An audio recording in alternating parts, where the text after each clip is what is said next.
नाज़रीन, सियारे जी रुत में जॾहिं सरह पीला गुल झलींदो आहे त हर तरफ़ सूंह ई सूंह नज़र ईंदी आहे। सरह जो साग बि सियारे जी सौगात आहे, जंहिंखे सिंधरे बहिराड़ियुनि में वॾे शौक़ सां खाधो वञे थो।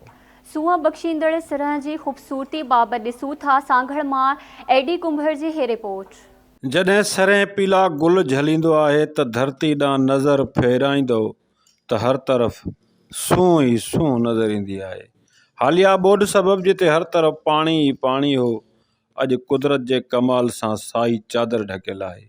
सियारे जा सर्द ॾींहं शुरू थींदा आहिनि त सरह जो साग बि हर घर जी सौगात हूंदो आहे। सरह जे ॿूटे जो कद 3 खां 4 फुट थिए थो, जंहिंजो गनर थुल्हो ऐं लसो थींदो आहे। उन ते अछे रंग जो तह चढ़ियल हूंदो आहे। हुन जो पन वेकिरो ऐं ॾाटे वांगुरु चीरियल हूंदो आहे। साग खे सियारे जी मौसम में साई भाॼी तौरु बि इस्तेमालु कयो वेंदो आहे। सिंध जे ॿाराड़ियुनि में साग वॾे शौक़ सां खाधो वेंदो आहे। साग आहे हिनखे असां इस्तेमालु कंदा आहियूं। हिन में तूरियो आहे, भलो ठहंदो आहे, उॿारे सुठे नमूने खां रधे हिनखे वढे धाणा मिर्च विझी सुठियूं सायूं, पोइ भलो ठहंदो आहे सफ़ा साग। सरह जो साग मिटनि माइटनि अज़ीज़नि दोस्तनि खे सुखड़ी तौरु बि मोकिलियो वेंदो आहे।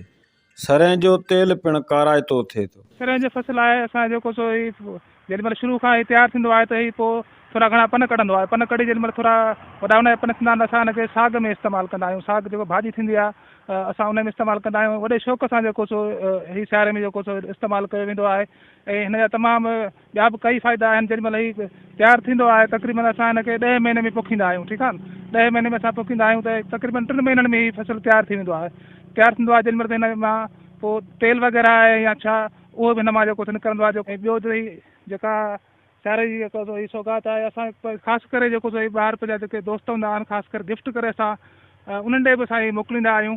तूरियो साल खां पोइ हिकिड़ो चकर हिन सियारे जी बुंद में जेको आहे सो सियारे जी शुरूआत में ई थींदो आहे, जंहिंखे भाॼी तौरु इस्तेमालु कंदा आहियूं। मिटनि माइटनि खे गिफ्ट पिणु कंदा आहियूं। कैमरामैन टीम सां गॾु एडी कुंभर, आवाज़ TV, सांगड़।